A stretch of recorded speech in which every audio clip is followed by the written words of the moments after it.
kembali lagi di YouTube saya. Nah, seperti biasa, kalau ada video berarti tandanya ada tugas kuliah. Nah, di kesempatan kali ini saya akan menjelaskan tentang anak yang berkesulitan belajar, khususnya disleksia. Nah, sebelum masuk ke materinya, di sini saya akan memperkenalkan nama. Siapa tahu ada yang belum kenal saya. Oke. Perkenalkan, nama saya Putri Aulia Asriani dengan NIM 250405501016. Nah, setelah sudah kenal, sekarang saatnya kita masuk ke materinya. Nah, sebelum itu, kalian pernah tidak melihat atau memiliki anak atau adik yang kelihatannya tuh cerdas, tetapi mereka tuh tidak bisa membaca. Nah, kondisi ini itu disebut dengan disleksia. Nah, membaca adalah kemampuan yang paling penting dan paling dasar dalam pendidikan. Nah, tetapi ada sebagian anak, ada beberapa yang mereka tuh tidak bisa membaca, menulis maupun mengajar, padahal mereka memiliki kecerdasan yang normal seperti anak seusianya. Nah, inilah yang disebut dengan disleksia, seperti yang dibahas atau disebutkan di awal tadi. Nah, disleksia adalah gangguan spesifik yang menyebabkan kesulitan dalam memahami dan membaca bahasa tulis. Nah, disleksia ini berasal dari bahasa Yunani, yaitu dis yang berarti kesulitan dan juga leksia yang berarti kata atau bahasa.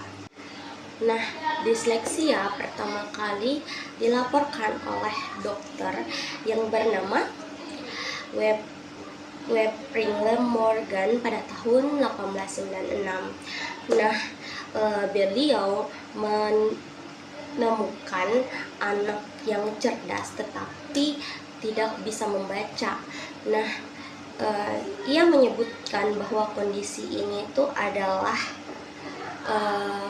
disebut sebagai buta kata kongenital. Nah, salah satu jenis disleksia yang umum adalah disleksia perkembangan, yang dimana disleksia ini terjadi pada masa kanak-kanak atau biasanya dipengaruhi oleh faktor genetik dan juga neurologis. Nah, anak disleksia memiliki ciri-ciri yaitu seperti yang telah disebutkan di awal, tidak lancar membaca, terus sulit mengeja, terus sering tertukar antara bunyi dan juga huruf. Nah, disleksia itu disebabkan oleh faktor genetik, faktor neurologis atau fungsi otak, dan juga faktor lingkungan. Nah, anak yang memiliki gangguan belajar atau disleksia ini tidak hanya berdampak pada akademik atau pendidikannya saja, tetapi juga berdampak pada kehidupan keseluruhan dari anak tersebut.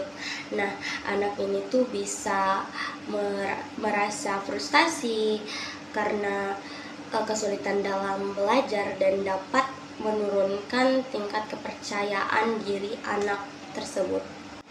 Nah, tetapi ketika kita melihat anak ataupun adik ataupun sepupu kita yang kesulitan membaca, nah kita tidak boleh langsung mengklaim mereka ini disleksia.